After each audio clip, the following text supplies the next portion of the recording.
US President Donald Trump has said that he would be involved indirectly in talks between Iran and the US over Tehran's nuclear program, set to begin on Tuesday in Geneva, adding that he believed Tehran wanted to make a deal.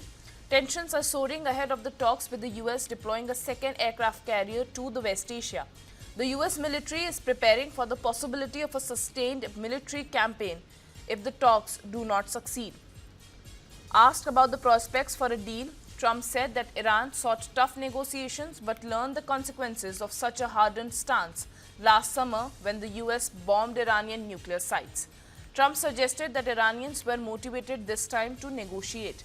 Prior to the US joining Israel in striking Iranian nuclear sites in June, Iran-US nuclear talks had stalled over Washington's demand that Tehran forego enrichment on its soil, which the US views as a pathway to an Iranian nuclear weapon. Meanwhile, Iran's Revolutionary Guards Navy held a drill in the Hormuz Strait, the semi-official Tasnim news agency reported, a day prior to renewed Iran-US nuclear negotiations. Footage showed senior Iranian military officials overseeing the drills, with numerous strikes causing large explosions.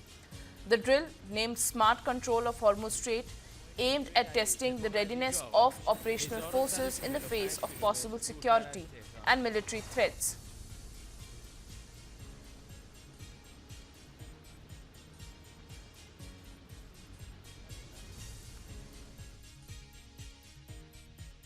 Great financial numbers you saw, low inflation, very low inflation. What are you expecting from these Iran talks in Geneva tomorrow? So I'll be involved in those talks indirectly, and they'll be very important. We'll see what can happen.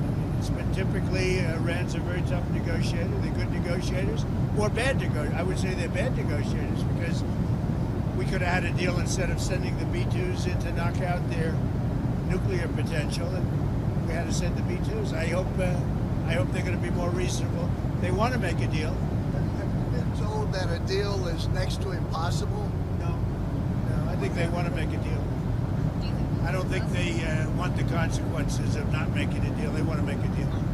Well, but we have to protect our law enforcement. They've done a great job. I just got finished saying that we have the best.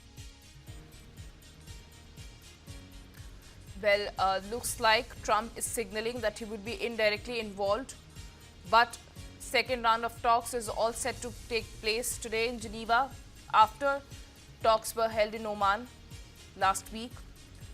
Iran and US looking out at the diplomatic route to resolve the issue. Meanwhile, Iran is practicing drills, conducting drills, and US is deploying aircraft in the West Asia.